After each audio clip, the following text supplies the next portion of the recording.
Salut chers élèves, j'espère que vous allez bien.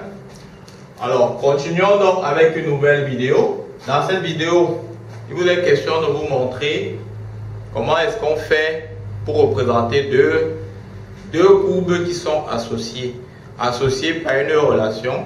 Dans un premier temps, on va voir le type de relation en fonction du type de relation entre deux fonctions f et g, quelle est la relation qu'il y a entre leurs courbes, c'est-à-dire on va faire le parallèle qui est entre les deux. Et maintenant on va appliquer donc cela pour montrer comment est-ce qu'on fait la construction d'une fonction à partir d'une autre. J'ai dans mon rappel de cours ici, j'ai deux fonctions f et g qui sont liées par les relations suivantes. Dans la première relation, on me dit que g de x est f de x moins a plus b.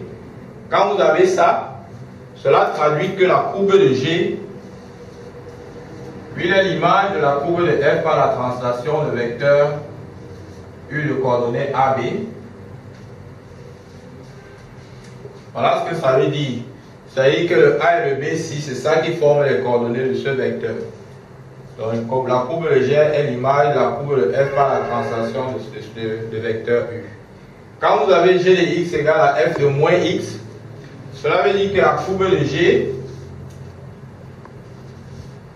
est l'image par la symétrie d'axe OY de la courbe de f. Voilà. Quand vous avez g de x égale à moins f de moins x, cela veut dire que la courbe de g est l'image de la courbe de f par la symétrie de centre O. Et enfin, quand vous avez g de x égale à moins f de x, ça veut dire que la courbe de g est l'image de la courbe de f par la symétrie d'axe OX, en fait l'axe des abscisses.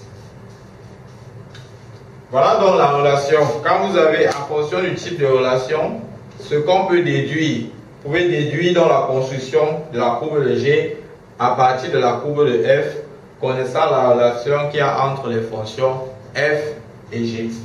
Quand je regarde maintenant mon activité, faisons un gros plan sur notre activité. Dans notre activité, on a donné la courbe de la fonction f qui est là, voici. Elle est donnée. On a donné également trois fonctions g, h et i, qui sont les fonctions telles que g de x, c'est f de x plus 2 plus 1, h de x c'est moins f de moins x, et i de x c'est f de moins x.